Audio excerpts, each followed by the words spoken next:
Hello to part 2 of my Temu haul. Και άλλο κωδικό εδώ για τα 200 coupon bundle που δεν θα θέλετε να το χάσετε. Τεχνίτριες μου. Very handy for nail arts, nail accessories. The Gelix nails που κάνουν τώρα. Αγοράσαμε nail files που φαίνονται very cute. Hello. Nippers. And we have nail arts πινελάκια. Nice. Lip pencils που τα έχω ξαναδοκιμάσει και είναι υπέροχα. Γιατί δεν άνοιξα, στο τα άνοιξα και τα έβαλα πάνω μου. These are incredible, perfect shades. The consistency, the texture is perfect. Ούτε πολύ μαλακό, ούτε πολύ σκληρό. Κοιτάξτε πόσο εύκολα έχει γράψει στο χέρι μου. Έχουμε αγοράσει face razors για τα φρύδια, για το πρόσωπό μας, whatever. These are very, very handy. Για τα πόδια μας, να μην είναι ξερασμένα and yucky looking. Και άλλα πραγματάκια για nail arts.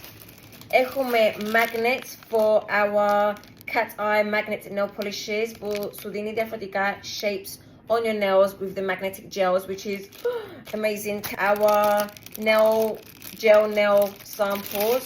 Και έχουμε και ρουχαλάκια. Έχουμε αυτό το υπέροχο top που έχει μέσα padding που είναι so handy. Αν δεν θες να βάλεις, you know, σουτιέ ή τίποτε έτσι. You have your built-in pad, which is amazing. Γιατί από πίσω είναι έτσι. Look how gorgeous this is. Είναι λίγο see-through, so θα δούμε πώς θα φαίνεται φορεμένο. Αν εμείς θα φορούμε κάτι που κάτω. And I like the material. It's very fresh. Έχουμε και αυτά τα όμορφα σκουλαρικάκια που τα έχω φορέσει για να σας δείξω.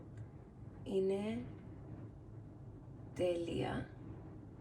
They are stunning. Έχουμε αυτές τις όμορφες παντοφλίτσες που είναι πάρα πολλές άνετες. So cute, so comfy and my favorite color. Το φρενάδες μου, αυτά ήταν από Temu Part 2. Μην ξεχάσετε τον κωδικό, θα το έχω εδώ στην οθόνη, να μην χάσετε αυτή την ευκαιρία. 200€ coupon bundle. Don't miss it. Enjoyed and I'll see you in another video. Bye!